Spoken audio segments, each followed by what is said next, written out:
Маданият үйүнүн абалы өтө начар да. Ал аварийный состояниеде турат. Ошо боюнча маалыматыңыз барбы? Биз өткөндө да мен докладымда айтып кеттим эле. Биз бардык ошол Госстрой менен биргеликте атайын тапшырманын негизинде республика боюнча имараттардын бардыгын, биздин министрликке караган имараттардын баарын мониторинг жасадык. 80-90% аябай оор абалда, 30% дайын кайра сүздүрүп кайра курууга татыктуу да. Биз ушул боюнча атайын кайрылууларды жазып, атайын Госстройго бергенбиз. Жылына 30-40 имаратты кайра куруу боюнча жана кээ бир имараттарды кайра капиталдык ремонттон өткөрүү боюнча макулдашылган. Жок, түшүндүм. Кара Суу районунун Кара Суу шаарындагы барбы, жокпу ошол? Бардык мекемелерибизди киргизгенбиз. Шаардыктарды дагы, айыл өкмөтүндөгү дагы бардыгын карап чыкканбыз. Канча жылда бүтөт эми ал? Эми негизи бир жылда 40тан имаратты ошол капиталдык ремонттон же жаңы курулуш ишине деп бүттү. Кара Суунуку ошо капремонт болуп бүтүптүр. Толук кандуу бүттү ошол? Ооба. Рахмат. Негизинен тарыхый жана маданий эстеликтердин корголуучу зонасынын аймагында жайгашкан чарбалык иштер боюнча ошол мисалы аралык канча метрди түзөт сиздерде? Мисалы бир эле Оштогу Сулайман тоо коругун ала турган болсок, ошол территориясы канча территорияда турат, канча километрге чейин уруксат бересиздер, ар бир болуп аткан курулуш иштерине, болуп аткан жумуштарга сиздер көзөмөлдөйсүзөрбү ошо? Ооба, бул тарыхый мурастарды коргоо боюнча атайын өзүнүн мыйзамы бар. Атайын чектелген чектери менен Сулайман тоо боюнча айта турган болсок, ошол ЮНЕСКОга өткөндөгү тапшырмалар боюнча азыр биз дагы иш жүргүзүп жатабыз. Көйгөйлөр туулуп атат да, анткени буферный зонада убагында 3 этаждан бийик эмес деп бекитилген да. Азыр ошо шаардын өсүшүнө баягы көп сунуштар түшүп, биз бул боюнча ошол Ош шаарынын мэриясы менен атайын бир БДПсын иштеп чыгып, ошол эле ЮНЕСКонун өкүлдөрү менен макулдашып, анан чакырып ошону өзгөртүүгө киргизсек болот. Азырынча биз ал шарттарды буза албайбыз да. Бүгүнкү күндө сиздерге бир сунуш келип түштү, ушул сиздердин территорияңыздарга кирип кеткен, сиздерден уруксат албай курулган объектилер барбы? Арыз түшкөнбү сиздерге? Бар, бул боюнча биз көп жылдан бери иш жүргүзүп келебиз негизи. Соттошуп, кээ бир имараттарды биз утуп алып, аларды ошол ордунан бошотуп, ошол эле Сулайман тоосунун түбүндө жайгашкан кафе, ресторандардын көбүн биз утуп алдык. Азыр жакында ошолорду ордун тазалоо боюнча иштерди жүргүзүп жатабыз. Рахмат.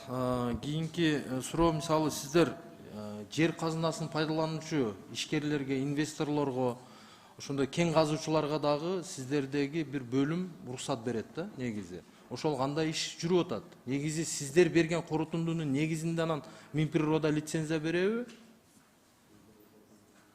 Бизге акыркы заключенияны биз беребиз, анткени ал жерде тарыхый мурастар барбы же жокпу, ошону биздин Илимдер академиясына дагы археологдор барып, бүт барын тактап чыгат. Эгер же ал жерде эч кандай тарыхый мурастар же корукка кирбеген болсо, биз өзүбүздүн заключениябызды беребиз. Эгерде тарыхый мурастар чыга турган болсо, анда ошол боюнча иш алып барабыз. Рахмат. Сиздерде бир бөлүм бар экен да, коррупцияга каршы күрөшүү сектору дейт. Эмне жумуш кыласыңар? Ким коррупция менен күрөшөсүздөрбү? Бул ар бир министрликте бар. Бул негизи өзүбүздүн мекемелерибизден чыккан арыздардын же кайрылуулардын негизинде текшерүүгө боло турганда биз ошол мыйзам бузууларды биз асайын ошол отделибиз барып көрүп, таанышып, изилдеп, атайын комиссиянын негизинде иш жүргүзүшөт. Бул коррупцияны токтотуу боюнча. Санжар Муратбекович да барбы? Бар. Сизге мына акыркы бир жыл аралыгында канча коррупция боюнча маалымат түшүп аныкталды? Биздин ошо үстү жылдын 6 айдын ичинде 22 кайрылуу түшкөн. Аныкталдыбы? Аныкталдыбы? Ошонун негизинде 8 кайрылуу укук коргоо органдарына жөнөтүлдү. Ошол боюнча иш жүрүп баратат да. Рахмат. Эми мен акыркы суроом бул спорт боюнча. Бул эми спорт департаменти негизи, могу жетекчиси жаңы эле келдиңиз сиз. Сиздин негизи оюңуз кандай өзү? Ушул жалпы министрликтин алдында иштеш болобу же өзүнчө мындай? Өзүңүздүн оюңузду уккум келет да. Спорт министрлик департаментин министрлик кылып өзгөрткөнгө иш-чаралар жүрөбү же оюңуз барбы сиздин өзүңүздүн? Туура айтасыз, эми бул азыр биздин бийликтин программасы болуп бизди бириктирип салды. Анан эми спорт өзүнчө министрлик болсо, мунун министрликтин эми мындайча айтканда колу узунураак болмок да. Менин жеке оюм. Анан эми жогорку өкмөттүн биздин президентибиздин политикасына ошол менен иш алып барып келе жатабыз. Рахмат. Себеби Айбек Тынчылыкович, сиз мисалы өз оюңуздарды айтышыңыздар керек да. Бул спорт тармагы чоң тармак да өзү негизичи. Бизди дүйнөгө таанытып аткан ушул спорт тармагы.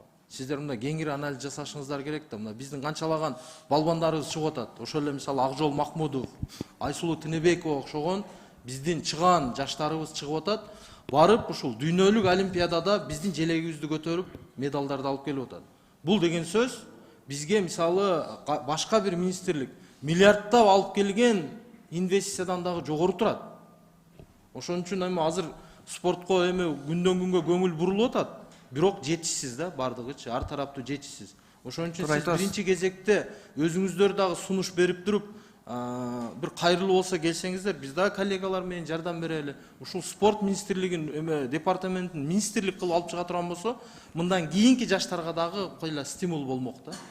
Ооба, туура айтасыз. Биз ушул күнгө чейин буюрса азыр проект жасап атабыз. Жакшы бир сунуштарды бүт баарысын кошуп, алымчасын алып, анализ кылып атабыз. Анан бир проект жасап туруп, ушул жогорку кеңешке, өкмөткө баарына киргизгенге азыр иш алып барып атабыз. Буюрса жакын арада киргизебиз. Анан өзүнчө министрликке ошо жолун кандай кылыш керек, кандай кылсак өнүгөт. Ушул сиз айткандай спорт аркылуу Кыргызстан дүйнө жүзүнө таанып атат. Анан ушул пландар менен туура жолун көргөзүп, Кыргызстанга жайылтканга аракет кылабыз. Рахмат, ишиңиздерге ийгилик. Анан Алтынбек Аскарович, мен да бир акыркы сизге кайрылуу десем дагы болот. Сиздерге мисалы сырттан келеби же ичкериден келеби бир иш-чара өткөрөрдө же болбосо бир концерт коердо сиздер менен макулдашылабы? Бул боюнча башка жактан келген, эгерде биздин мекемелерге, маданият министрлигине же спорт департаментине караган, бизге караган имараттар боло турган болсо, анда биздин ошол иштеген жетекчилер менен макулдашылат. Жетекчилерден бизге азыр атайын кат жиберилет, ушулар менен биз макулдашып жатабыз деп. Анан биздин улсатыбыз менен улсат беребиз. Ал эми жеке менчик тарабына биз кийлигише албайбыз. Эгер жеке менчик тарапка болсо, каалаган адам келип каалагандай концерт кое береби анда? Сиздердин укугуңуздар жокпу аларды көзөмөлдөгөнгө? Негизи бул конституцияда дагы эмеде да ошондой көрсөтүлүп калган. Биз эч кандай ал жакка эчтеке көрсөтө албайбыз, кийлигише албайбыз. Урматтуу Бакыт Сөнүч, урматтуу коллегалар, бул жерде мисалы бир көңүл бура турган нерсе бар. Мисалы азыр мына соцсеттерде абдан мында актуалдуу маселе болуп атат.